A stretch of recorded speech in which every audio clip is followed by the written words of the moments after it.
Now, Rick, one thing that I often hear is like people are afraid to enter strongholds. So they like Hollywood or places like you're talking about. They're afraid to go into those places, and yet the Bible is very clear that greater is he that is in us than he that is in the world. But I want to make a clarification.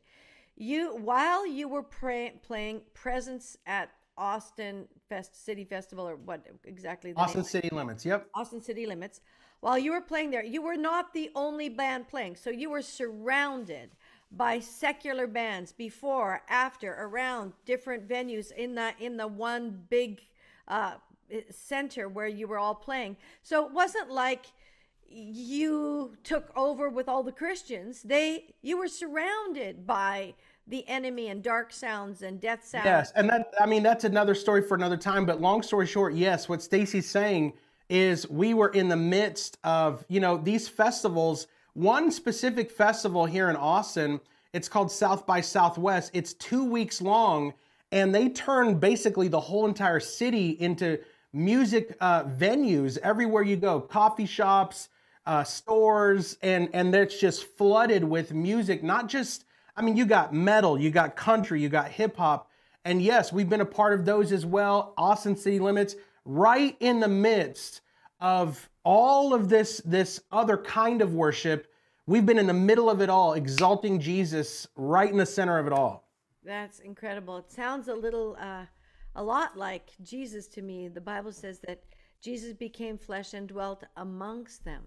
He didn't start a subculture. He just entered whatever culture was there, and he went there and he was just himself and did what he did and healed the sick, raised the dead. But he did it not in off to the side in a meeting. He went out in public on the fields and mountaintops, etc. So I think that is incredible. And Rick, tell me,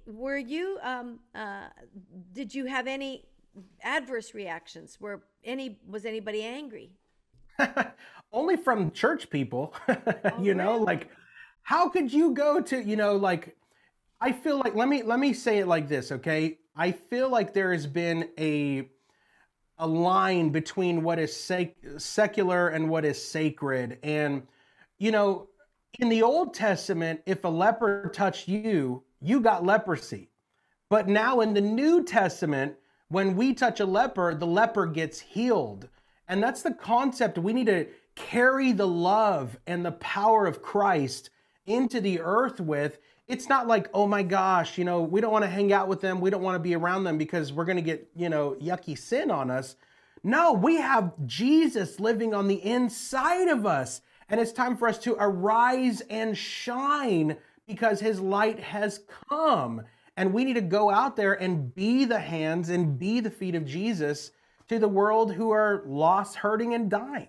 That's awesome. I know some of Patricia King's team has gone into Burning Man Festival, set up Yes. Burning Man's Festival, prophesied, healed the sick, prayed for people, and they had long lines. I mean, we've done things like that ourselves, prophetic evangelism, all kinds of stuff. But this is incredible, actually taking your skills and gifts into the biggest needs.